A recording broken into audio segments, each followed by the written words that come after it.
Greetings, Titan, and good morning, good afternoon, good evening, whenever you're listening / watching this podcast, however you're consuming this. This is Coffee Talk with Jared Bartow. And again, I don't understand why I'm doing this with like some Bostonian accent.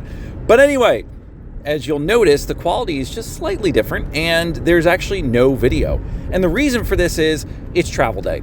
And I debated on if I wanted to squeeze in an episode before I was going to leave and then edit it while I was at the airport waiting for the flight.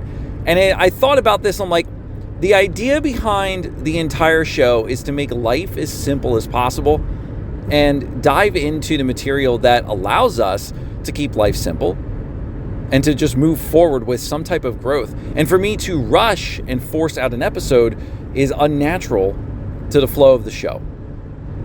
What I've decided instead, and I've debated whether I really wanted to do this or not. I have a plethora, if you will, of material and episodes I have recorded for you on my previous podcast show, The Best You Right Now. In that, there were about like 7 to 10 minute clips that I would create on my journeys to taking the kiddos to school and then on my way back.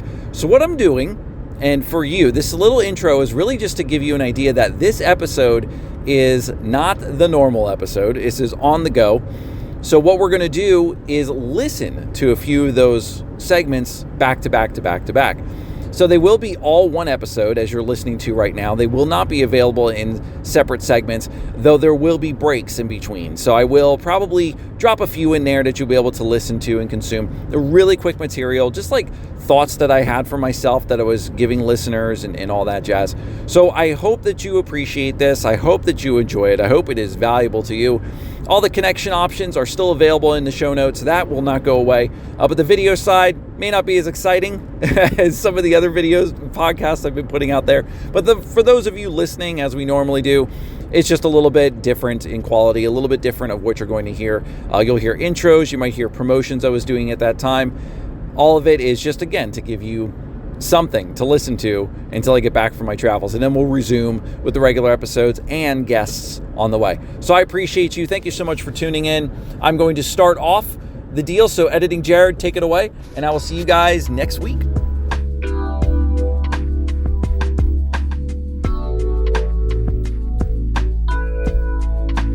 Greetings, Titans of everyday life. Welcome to another episode on the Best You Right Now show. My name is JB. I will be your host this episode. I was going to say this evening because it's like 9:30 and I'm recording one for you. There is something I wanted to share with you that I think a lot of you may be working on. I know something personally I'm working on, so maybe I'll just talk about it in that sense. There's a lot of stuff happening in the world, a lot of things that maybe we don't fully understand, a lot of things that we wish we could understand. So for tonight, whenever you're listening to this, I'd like to share with you something that I found a little revealing to me. I'm in this industry, in this online space, that there is this whole, you gotta be more in order to be accepted. Like you have to perform at your highest level all the time. And anything less than that is not good for you as a person. Right? I don't think people mean it in a negative way. I think it's just a thought process that's been littering itself, indoctrinating itself into all the systems and processes that we use. And it's something that I have myself gotten wrapped up in, and that if I wasn't at the top of my game all the time, then something must be wrong, right? There's something off about me if I can't perform at my highest, right? Even the name of the show, The Best You Right Now, it could give off the air that you need to be at your best all the time. And I'm going to share that with you that you're probably not going to be the best all the time. And you know what, though? Ain't nothing wrong with that. If you're at the best all the time, you're going to burn out. If you don't apply yourself, you're never going to burn that candle in the first place. So you have a nice balance, and you've heard me talk about that before in previous episodes. Just recently, I've been focusing a lot of my energy on creating an offer that would be strictly around goal setting, strictly around the idea of how simple it can be to get the results you're looking for and just have those results be done. Not once did I possibly think that would be an end goal. Like, it never really occurred to me that maybe some people don't want just goals to set, even when they have a plan of attack of what it should look like. It made more sense to me after I did what I did that it's a companion piece. It was never meant to be on its own. It was meant to be as that middle area that when things seem a little off, this is one I want you to try out. It's not because I have a thing against personal development courses. I think they're fabulous. I think they're great. And there's definitely a space for them. In my world, in what I do, it's almost like 8 steps back. And I had a friend call me out on it today in a good way, right? Not even rebuking, just calling out going, is this really what you wanted to do? It seems easy, and you don't like easy. And she was right. I don't like easy. I like it to be simple, and I like it to be hard. I know that the rewards that come from the simple and hard is far greater to me on a personal level than the easy is. Sure, it would be no problem to take what I've put together, market at a ridiculous cost, and just run ads to it. And I could probably get anywhere from $6,000 to $10,000 a month and be fine on that. But the level of impact that I'm aiming to create with my skill set and with my knowledge and the wisdom that I possess, it'd almost be a disservice to everybody. So when I ran a promotion for this program and talked about, which I thought was great, nobody took the bait. So I could look at this, in a couple ways. And there's a reason I'm sharing all this with you. We have a lot of more time. We have more time in this episode together to really unpack a few things. And I'd like to do that with you. So if you are typically used to listening to these for maybe 7 or 8 minutes, it's going to be a little bit longer. I have some coffee for my drive home that I'm doing. So every now and then we're going to take a pause to really allow some of these thoughts to sink in and see where we stand.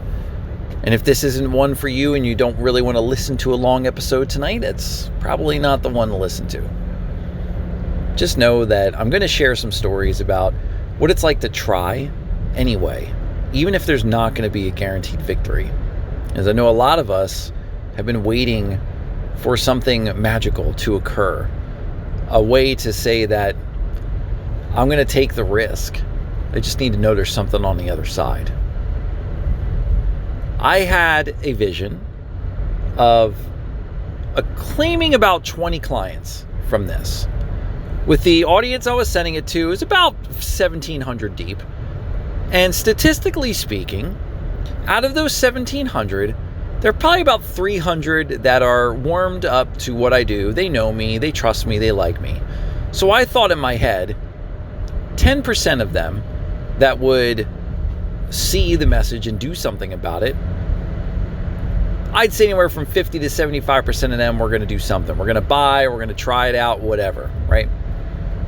So in my head, I ran some calculated decisions. I put the numbers together, and what I saw was, sure, no problem. I decided to do a promotion over 14 days.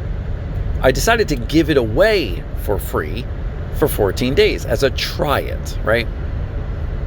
And I didn't spend a ton of time on this. I did not look at it in a way of, oh my gosh, I'm going to put all my heart and soul into this. It was, I did the work.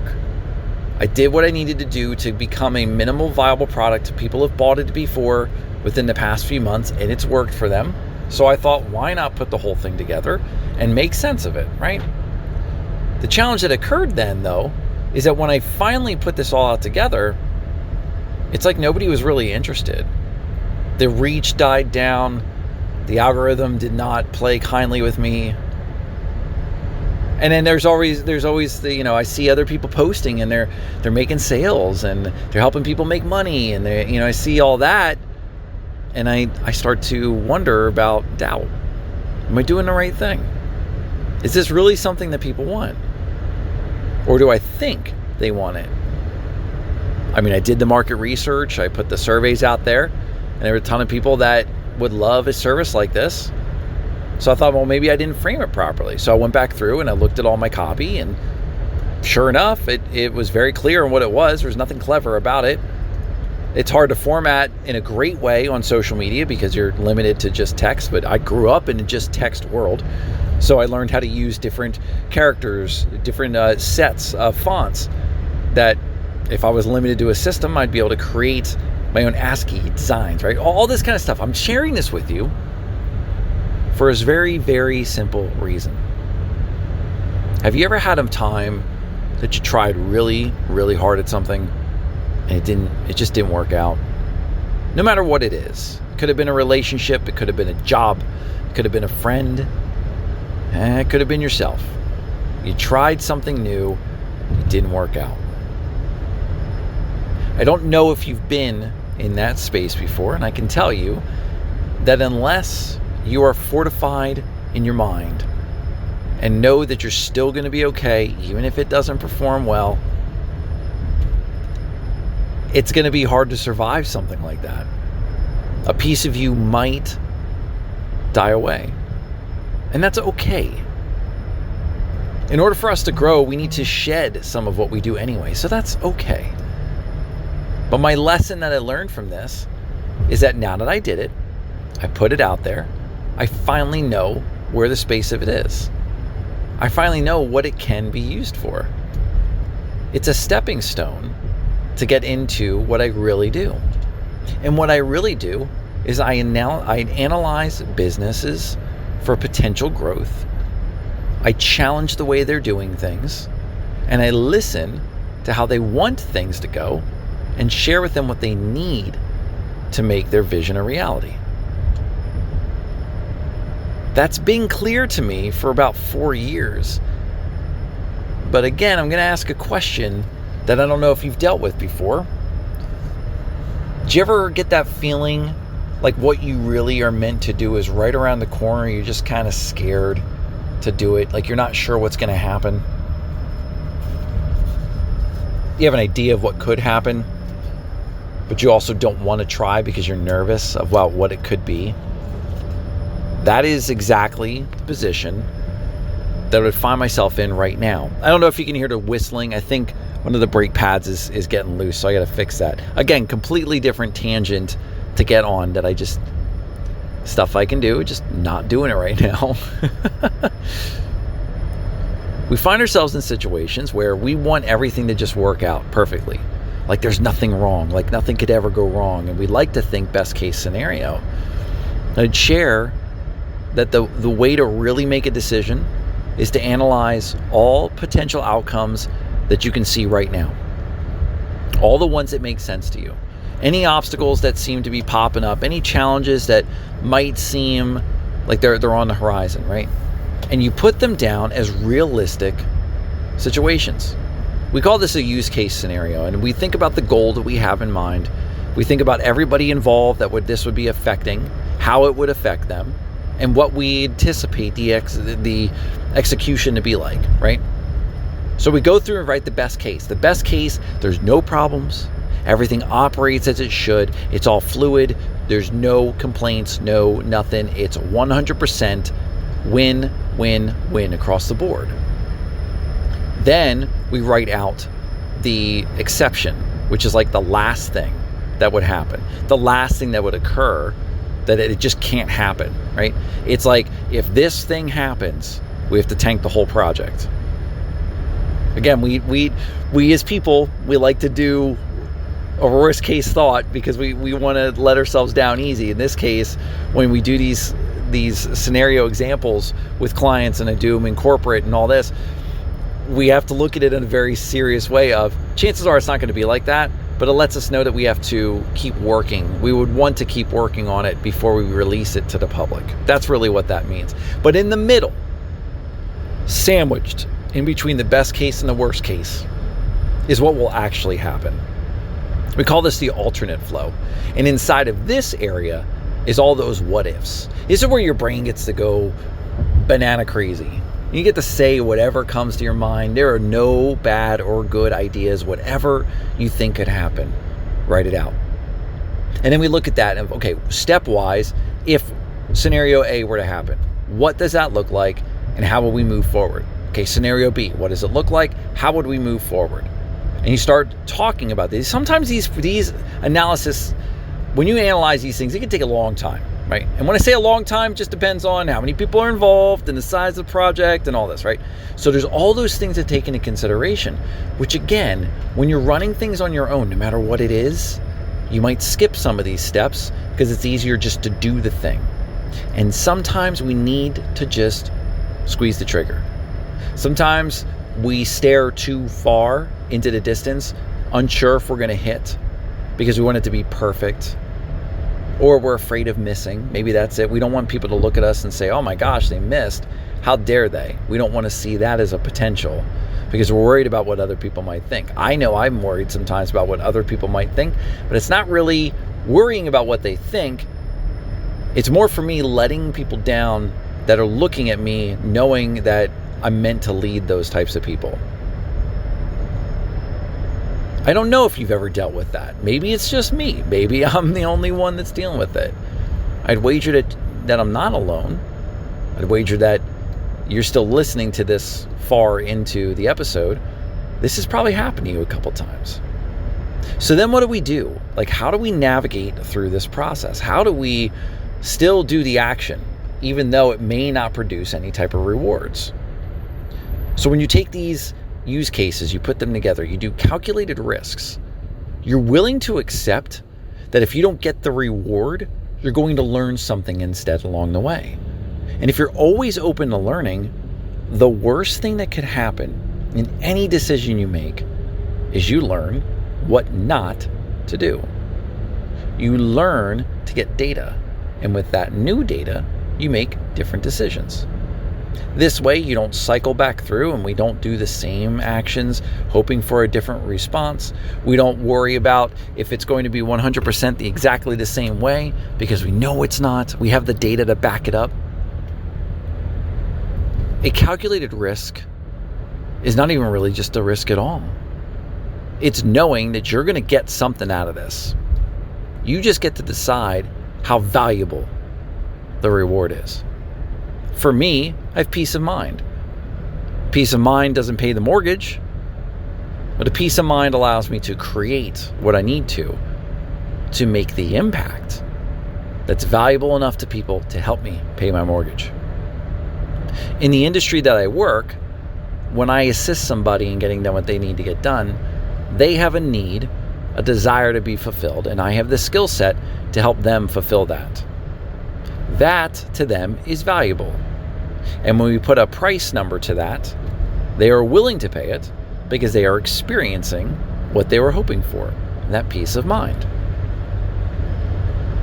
So even if this promotional run that I did, even if it didn't have monetary wins to this, it's a peace of mind knowing I tried it, I ran it, this time didn't go anywhere. Maybe I will hire a copywriter to take a look at this promotion and run it together. I've been looking at different co-working spaces that maybe I can network with a few people, bounce some of my ideas off and see, what do you guys think about this? You know, would people need things like what I offer? Maybe I can work on the way that I pitch my information, the way that I possess and put that together. See, 14 to 17 days ago, I wasn't thinking about this. It was on the tip of my mind, but I actually wasn't doing anything about it. I was so fixated that I needed to get this promotion out. I needed to get this done for the goal program that I put together that I did not allow myself to think beyond that. How many times have I fought with my wife because I needed to have everything in place? Or I felt it was necessary to talk about things when maybe I didn't need to. Maybe it wasn't something that needed to be said. Maybe it was something that didn't need to be thought.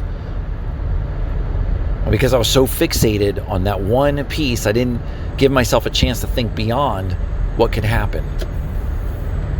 I'm here to encourage you that as I wrap up very soon here, if you find yourself in a situation like this, the good news is you can recover. You can navigate through these storms. You can do whatever it is necessary to do to see the win that you would like to see. I cannot promise it's a solid victory, and I cannot promise it's an amazing victory. Though all I can tell you is that when you try hard enough and you give it a good enough, valiant effort, you're going to learn something along the way. And if you are open to learning, you're open to being coached by what life experiences will bring your way, of what God will bring your way, of whatever you want to put out there as a highest power, if you're open to those experiences, you will always win something. Always. So I'm encouraging you to keep trying, keep pushing through, keep working at being at your best self. And if you don't hit it, that's okay. Take comfort in knowing that there is a time for comfort. And then take charge when it's time to make a decision. But the only thing I know is this. Know that I care about you. Know that I appreciate you. And know that today, tonight, this evening, whenever you're listening to, is a great day, great night, great moment, whatever. And if you haven't experienced it yet, hang in there, Titan. I know you will soon.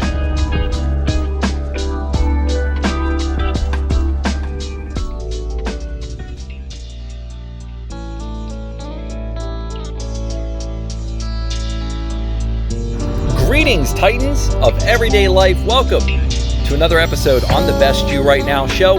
My name is JB. I will be your host this afternoon. I'm getting an opportunity to record an episode for you that is not related to taking children to school or part of our normal schedule. There was something that came into my mind that I wanted to share with you that I thought maybe would benefit you as it's benefited me as I take my journey in this world. So if you're brand new to this episode, you're brand new to this show, all I can say is thanks. Thanks for being here. Thanks for being a part of what we're doing, because the purpose of the show is to help you and I get to the best of who we can be at a moment's glance, moment to moment, and then help others get to the best of themselves. And by doing so, we go to beautify the world as much as we possibly can. So that being said, I'm just going to dive right into the concept that I have. This one is more about you as a person, you is what you do and how well you do it. One of the concepts that we've had before, especially when it comes to building systems, is we don't just look at the consistency of what a program can do. We don't just look at the benefit that it's going to do for other people and what it's going to bring. We really focus on the deliverability of it, the speed of it, the integrity that comes with it. So one of the programs that I had the opportunity to work on before was at a email marketing firm. And what they did is they looked at like a amount of time that a product would be purchased on a subscription basis. So when clients would come in and they wanted to send emails out saying, hey, your 30-day supply is just about up, it's time to renew, they would be able to send it out like a week in advance before it actually would run out.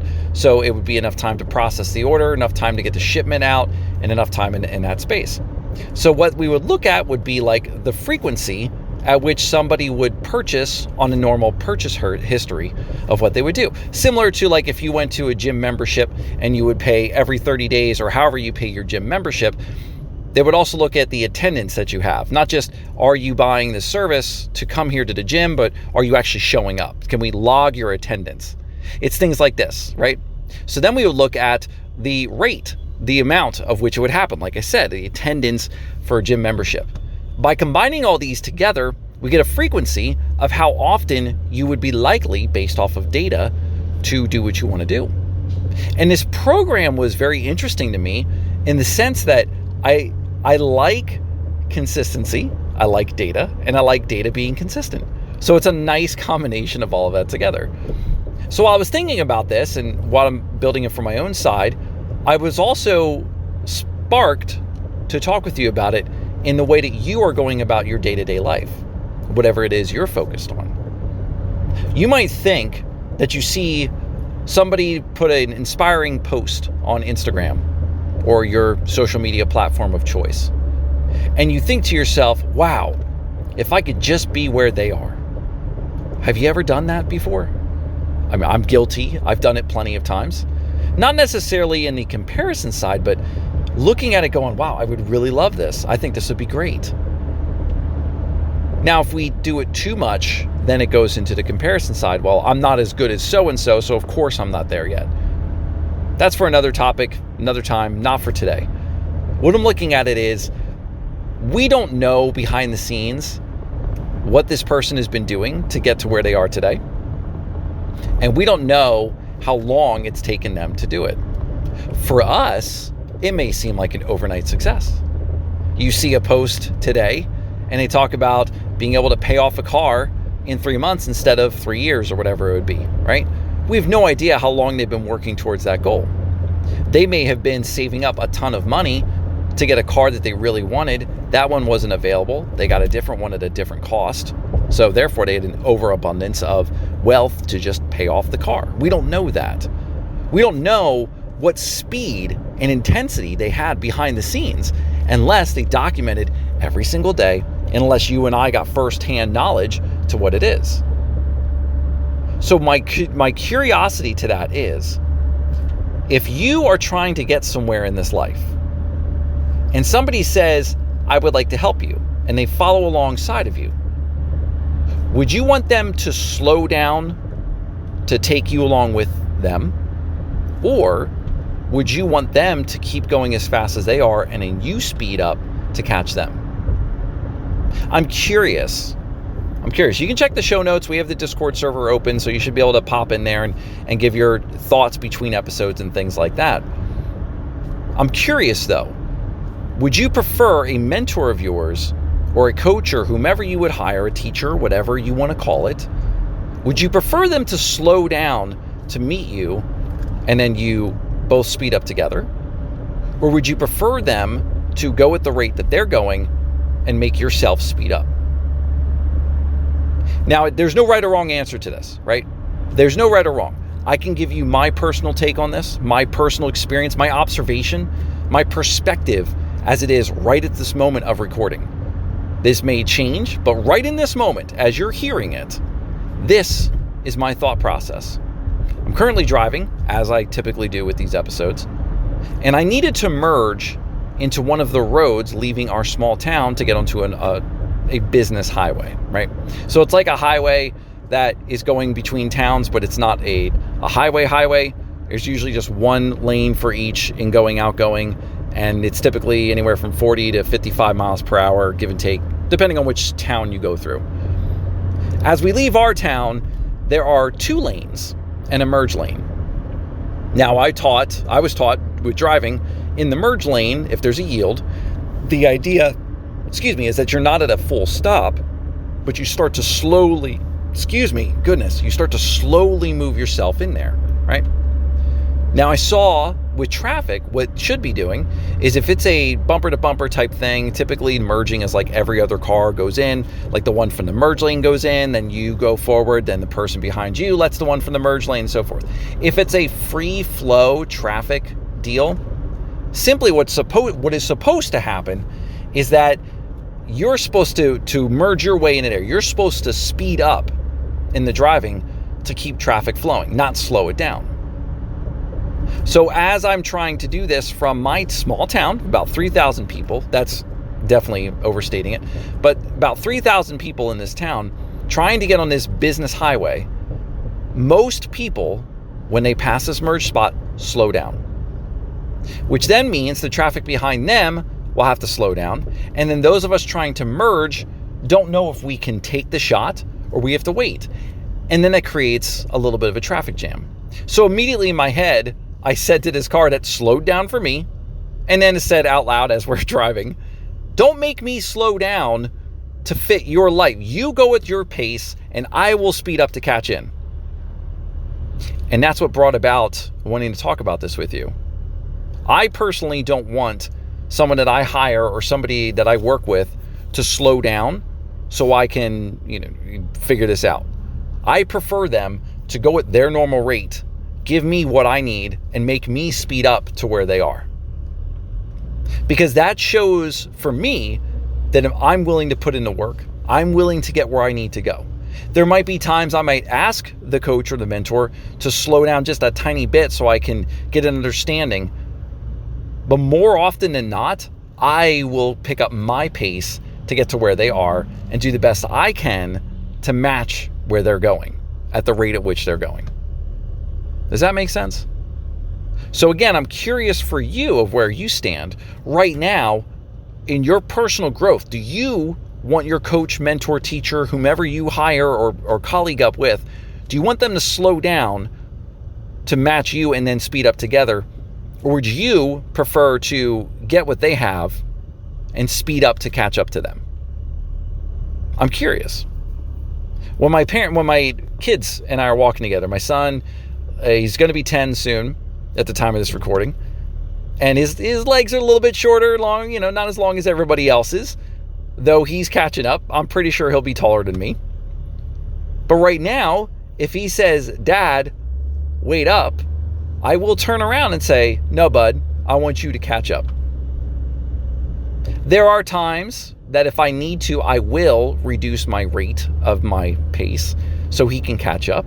But more than likely, I'll hear a burst of energy come through his feet. I'll hear a burst pitter-patter of him running up beside me or behind me, and then we'll walk together or we'll run together, whatever it is. I would prefer the children in my life that I'm responsible for to speed up, push themselves to get where they need to go. If I see somebody's pushing and making an effort and they still can't catch up, I will lay off the gas just a tiny bit to close the gap between us. I won't stop, but I'll close the gap. And from what I've noticed, those who succeed in getting what it is they truly want and is truly called for them, it doesn't really matter. It becomes down to a mental fortitude of how strong do you want to be in your mind when moments like these happen. It doesn't matter if your mentor or coach slows down for you or speeds up. Do we have the mental fortitude and the diligence to take action what needs to be taken, even if we can't catch up right away? Those are questions I have for you. I don't know what's going to be right or wrong for you. All I know for me is that I prefer them to speed up. I prefer them to force me to go faster, not the other way around. So again, it's not right or wrong. It doesn't really matter, right? I just want to get you thinking. I'm curious. I'm smiling as I'm thinking. I'm curious where you're at. So anyway, I'm just about at my destination. I'm already running slightly behind schedule. So I'm going to end it here. Know that I care about you. Know that I appreciate you. And know that today is a great day. And even if you have not experienced it yet yourself, hang in there, Titan. I know you will soon.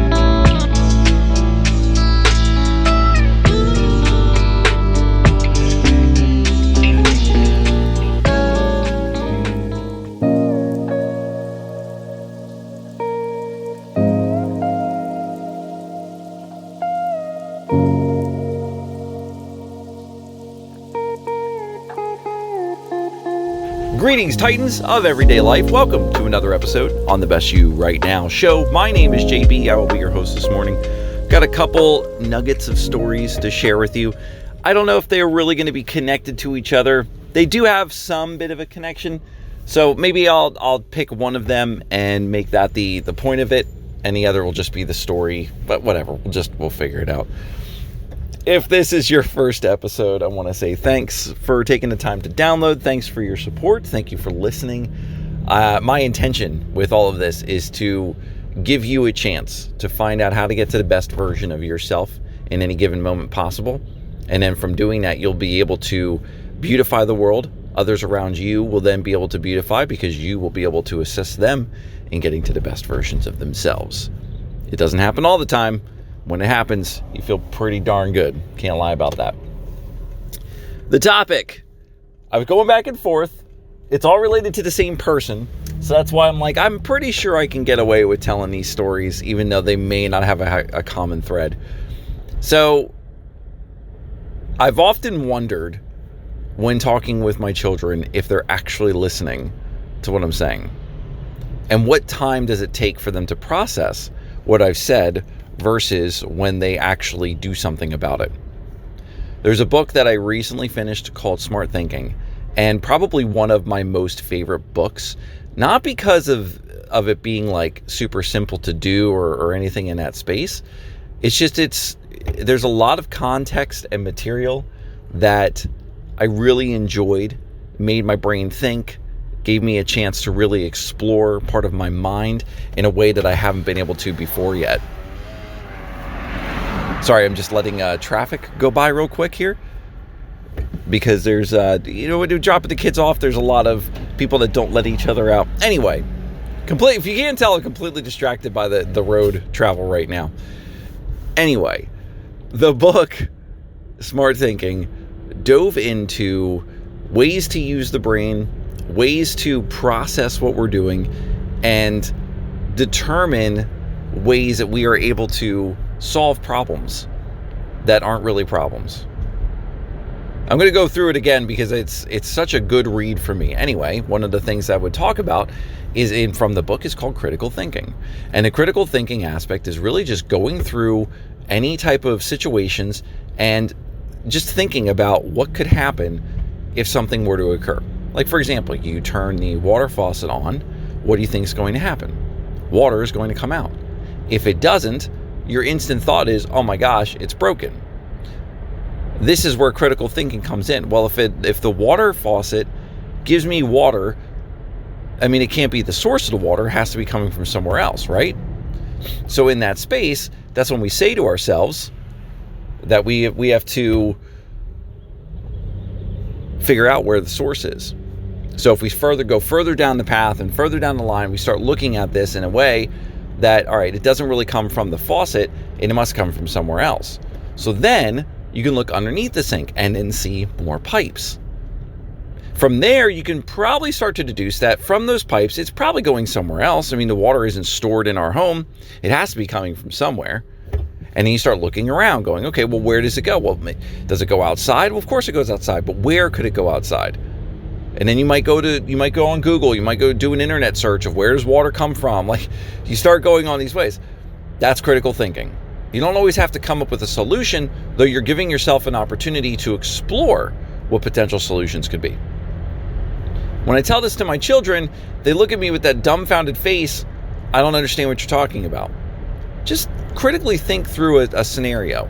If something were to happen to you, just think through what actually happened instead of how you feel about it.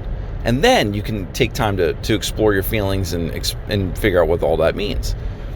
So this morning, I watched my one daughter put oranges into her water, but she did squeeze, so she just had like the taste of the orange in the water without the actual orange being in there and not having lemons.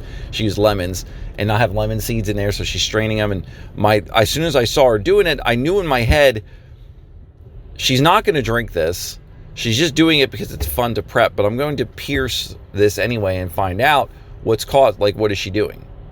I already knew what she was doing. It was a practice of, is she going to tell me the truth? She's been struggling with being honest and afraid of what honesty does. So I'm letting her know that being honest is not the scare part. The scare part is what you think people are going to do when you're honest, or you think what's going to happen when you're honest and you don't know. So anyway, so she's going through, does her whole process. In my head, I'm like, I don't think she's really going to drink this. I think she just likes the creation of it because she likes to bake. And she doesn't always eat her creations. She just likes to do that for other people. It's like maybe it's like an acts of service. Maybe that's one of her love languages. She makes this and everything. I prep the coffee. I go out, start the van, come back in.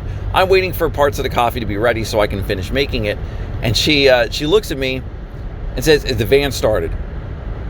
And then stops because I looked at her. And she goes, "Oh, wait, no, critical thinking. All right, I don't see the van keys. They're not with you. I looked out. The lights are on. All right, you did start the van. Okay, cool." It took like 6 months for that lesson to kick in. 6 months. So I'm going to line up with this story, or this point, and not the one I was originally going to talk about. The one I was originally going to talk about is really super simple. I'm like my daughter. My daughter's like me. We like to create things to create. We don't always like to use them. We just like to know that we can. That's it. So it's one of those, like, just because you can doesn't mean you need to. And just because you could doesn't mean you charge for it. You got to make sure it's what people actually want. Like, you don't need to change parts of yourself unless it's something that you know the people in your life you care about are actually looking for, or you yourself are caring about. Don't just change because people want you to change. That was the other one we're going to talk about. Today's one is more about the time it takes for us to learn a lesson and actually implement it to do something different. A while ago, at the flagship program of Best You Right Now, I created a method that needs some work on the acronym. It's called the Parkham method. And inside of that method was geared up on how to solve problems. That was pretty much it. The acronym is not the greatest. It was my first program, but the core of it was to solve problems. And no matter what the problem was, you're going to take this and learn how to solve it. The positive is it's all foundational. So prepare, apply, reward, cycle, master. Parkham. That's what it stands for. Or cramp. My other friend named it cramp, which it screws up the order, but I get it. It's funny. The whole point, again, with solving problems is there's foundational work to any type of search skills, problem solving, anything that you need to do to get through to where you want to go. This is how I'm able to come up with an answer to almost everything that occurs in my life. Almost everything. There are things I just don't understand and may not be able to come up to a solution. And then I realize maybe it's not my solution to solve. And then it's off my plate because it wasn't mine anyway. So in that case, if that's the stance, then I think my record's 100 for 100 at that point. We're at a solid 1. However, it doesn't always go that way. When we go through this, my favorite part of Parkham is cycle. Cycle is what's going to occur as you learn new information and apply it to whatever challenge you've got going on right now. You're going to continue to see that challenge until you uncover a new way to do it. So a lot of people will get frustrated at this part because they just want the instant solution. We've been gifted, cursed, with all the technology that we have because it provides an instant gratification. There are games that I play that are so quick to play, like a 20-25 minute deal. You can go from beginning to end and go back through and have an entirely different experience. That part of me is like, I don't know if I want to play these games anymore because it's taking away from the core that some games take a while. Some experiences take a long time to really flourish and enjoy. Flowers, they take some time to bloom. Succulents, not so much. They bloom pretty fast. But the flowers you really care about, maybe they take a long time. Those exotic ones that maybe only bloom twice a year, we'll do the cherry blossom trees where I grow up. I get to see the beautiful, like bright pink-white color that they last for maybe 2 weeks, and then they start turning green. It takes all season, 50 weeks, to get to that point, and I get to experience it and enjoy it for 2 weeks. Cycle makes you go through the same process over and over and over again, where two things will happen. The first one, you will go insane because you have not tried anything different. You'll get frustrated at the process and wonder, this is BS, this isn't working, everything sucks, I hate it. That's the first one. The second one is trying something different every single time, even if it's a slight change, even if it's slightly different. Instead of speaking right away, wait. Instead of waiting, speak up. Instead of holding your breath at a moment that you should breathe, breathe. And instead of breathing when you should hold your breath, hold your breath. It's little moments like that that change those cycles, and you get excited for them. You don't get stressed out because you're looking forward to what the potential outcome could be. I'm at my destination. We got to wrap this one up, but know this. Know that I care about you. Know that I appreciate you, and know that today is a great day. And even if you have not experienced it yet yourself, hang in there, Titan. I know you will soon.